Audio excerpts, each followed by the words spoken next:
printmaking at Parkside for quite some time. So like Jerry, Bell, and below, Doug DeVinny has recently retired and is spending a lot of time in the studio.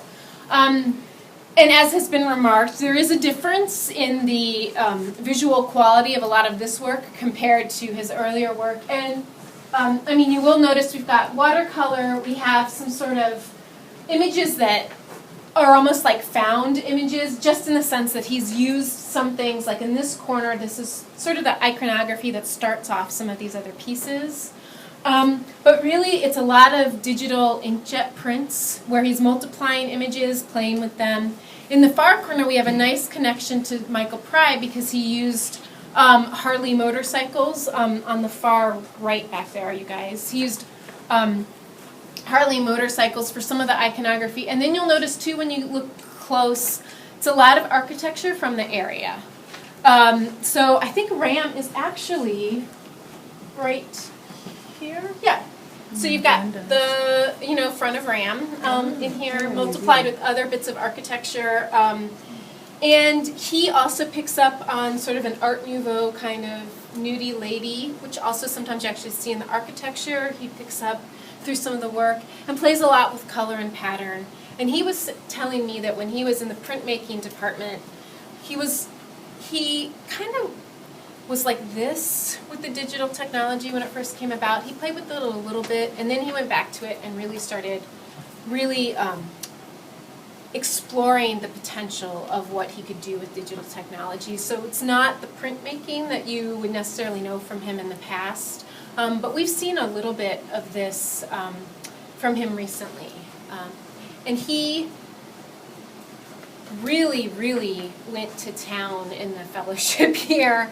He actually had a few more pieces than this that he wanted to put in here, and this is a very full room. And we hung it sort of untraditionally in some spaces, a little salon-style stacking, because we really wanted to represent the volume of what he did in the year. And not everybody is going to work at the same pace or in the same way. So this was kind of a nice way to represent what he was doing in the year. So note that there's watercolors, there's drawing, and then there are the prints as well. Does anybody have any questions? Prints are they're so involved in just knowing how much time it takes just to do these, right? To do what he did.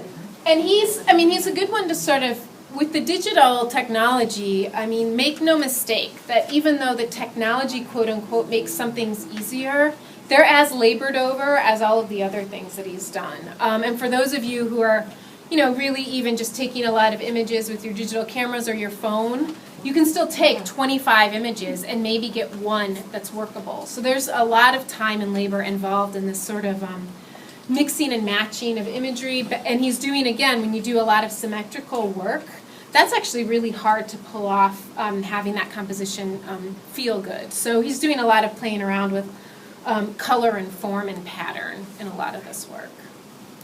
Are they cut and pasted on this, or are they? No. Do that and then make a picture of that? Yes. Oh. It's a digital collage, quote unquote, but the digital part of there is what's really important. It's like a collage on a screen, and then it's printed out as one piece.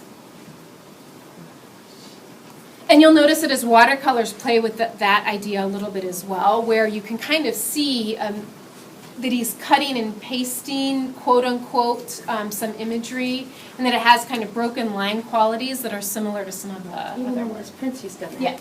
And even in these prints as well. And you can also notice, we're really talking about the last 2 years, but the prints are 2012, so they have a little bit of that. You can see that he described it as a little bit more of his source material.